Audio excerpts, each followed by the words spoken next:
Pernahkah kamu sadar butuh ratusan hingga ribuan tahun kesabaran para utusan sebelum Sang Pencipta akhirnya menghapus 5 peradaban terbesar ini dari peta dunia? Banyak pencerita sejarah mengira azab diturunkan karena Tuhan murka seketika. Namun, jika kita menggali lebih dalam lembaran sejarah yang terpendam di bawah pasir waktu, kita akan menemukan sebuah fakta yang mencengangkan. Kehancuran umat-umat terdahulu bukanlah sebuah keputusan yang terburu-buru. Ia adalah bukti dari sebuah kesabaran yang luar biasa panjang menanti datangnya kesadaran dari manusia.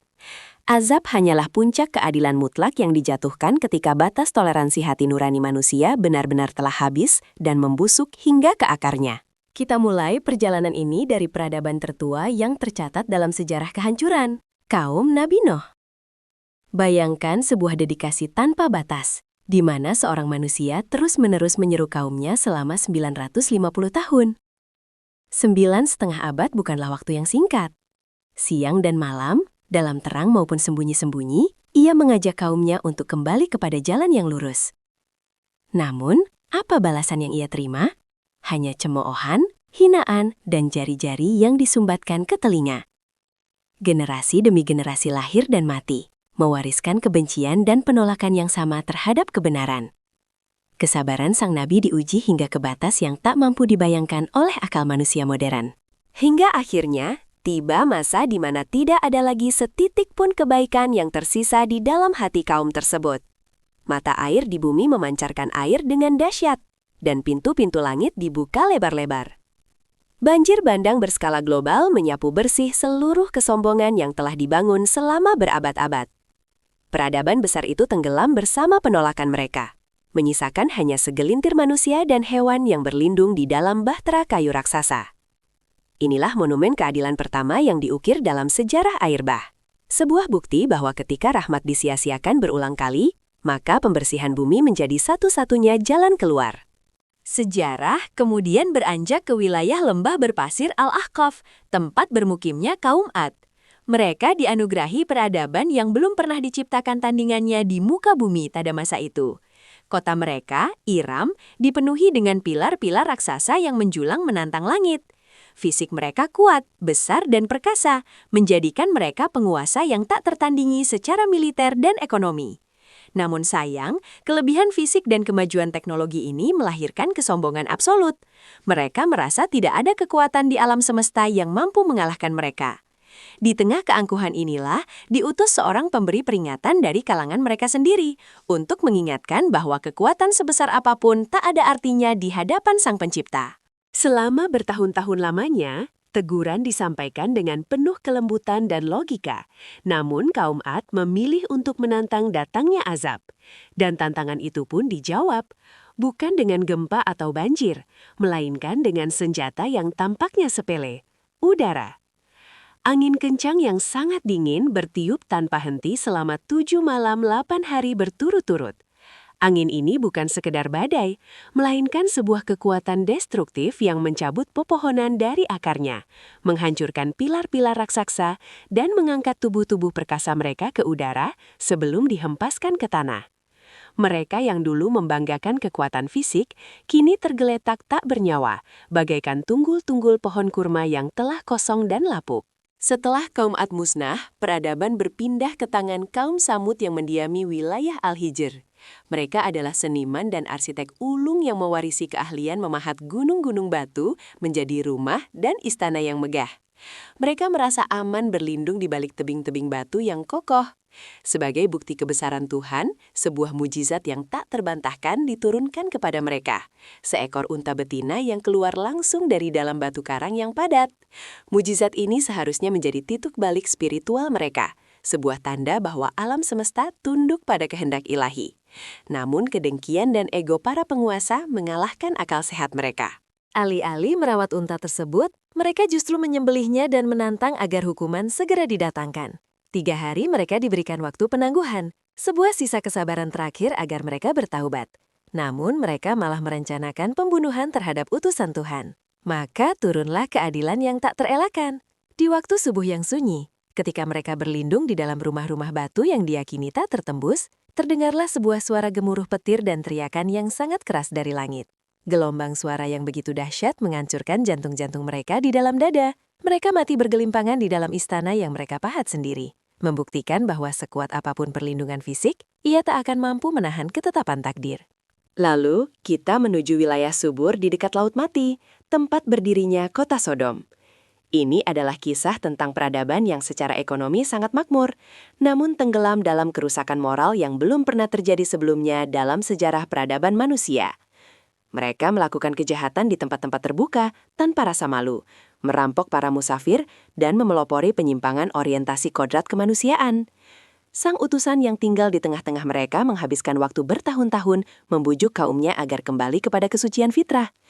Ia seringkali berdiri sendirian, menahan rasa malu dan kepedihan melihat bangsanya terjatuh ke dalam jurang kenistaan hewaniah yang tak bermartabat. Peringatan demi peringatan diabaikan, bahkan sang utusan diancam akan diusir karena dianggap terlalu suci. Ketika gerombolan kaum Sodom mencoba mendobrak pintu rumah sang nabi untuk menistakan tamu-tamunya, batas akhir kesabaran Tuhan pun ditutup. Puncak keadilan mutlak tiba saat fajar menyingsing. Utusan beserta keluarganya diperintahkan pergi tanpa boleh menoleh ke belakang.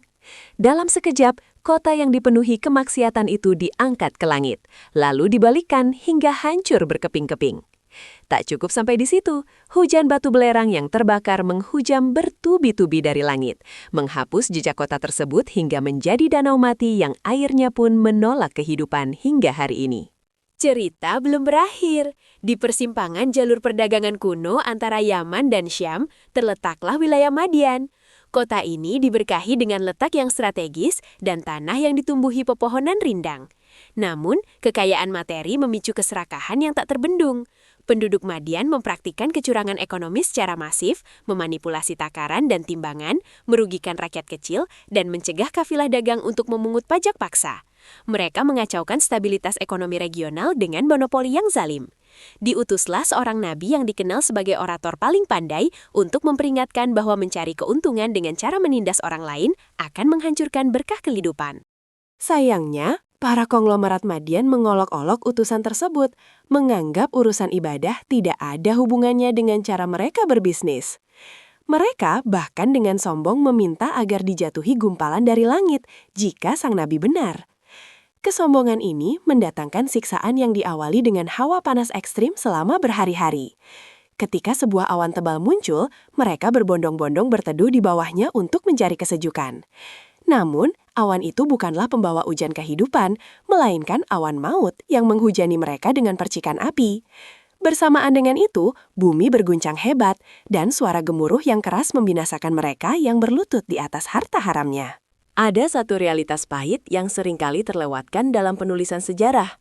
Para nabi ini tidak pernah bersorak atas kehancuran kaumnya. Setiap kali wahyu kehancuran diturunkan, yang tersisa di hati para utusan adalah kegetiran dan duka yang mendalam. Mereka telah menghabiskan sebagian besar hidup mereka berbaur, mencintai, dan memperjuangkan keselamatan kaumnya. Menjadi saksi mata bagaimana tanah kelahiran dan orang-orang yang mereka kenal diluluh lantakan adalah sebuah beban psikologis yang sangat berat. Air mata para utusan ini adalah saksi bisu bahwa ajaran ilahi sejatinya adalah seruan cinta dan kasih sayang, bukan teror atau ancaman semata. Kisah-kisah pemusnahan ini mematahkan stigma yang keliru bahwa Tuhan terburu-buru dalam menghukum hambanya. Sebaliknya, narasi ini memperlihatkan jembatan pemisah antara luasnya ampunan dan ketegasan keadilan mutlak. Ratusan tahun usia dakwah, ribuan peringatan yang dikirimkan melalui alam, serta utusan yang silih berganti adalah bukti bahwa pintu rahmat selalu terbuka sangat lebar. Namun, ketika kejahatan menjadi sistematis, ketika kaum lemah terus ditindas, dan ketika nurani manusia mati total, maka intervensi ilahi menjadi sebuah keharusan demi menjaga keseimbangan bumi itu sendiri. Keadilan sejati tidak bisa membiarkan kezoliman berkuasa selamanya. Kini, sisa-sisa dari kebesaran dan kehancuran kelima peradaban itu dibiarkan membeku dalam waktu. Jika kita menjelajahi bumi hari ini, kita akan melihat pilar-pilar batu patah yang dikaitkan dengan misteri Iram di gurun Rub al-Khali. Kita dapat berdiri dalam keheningan yang mencekam di hadapan tebing-tebing sunyi Madain Saleh, atau mengamati tingkat salinitas mematikan di Laut Mati yang mengubur kota Sodom. Semuanya tidak dihancurkan hingga tanpa bekas tak terlihat, melainkan sengaja ditinggalkan sebagian. Puing-puing ini diabadikan sebagai prasasti bisu bagi generasi mendatang, sebuah museum terbuka dari alam semesta untuk orang-orang yang mau berpikir.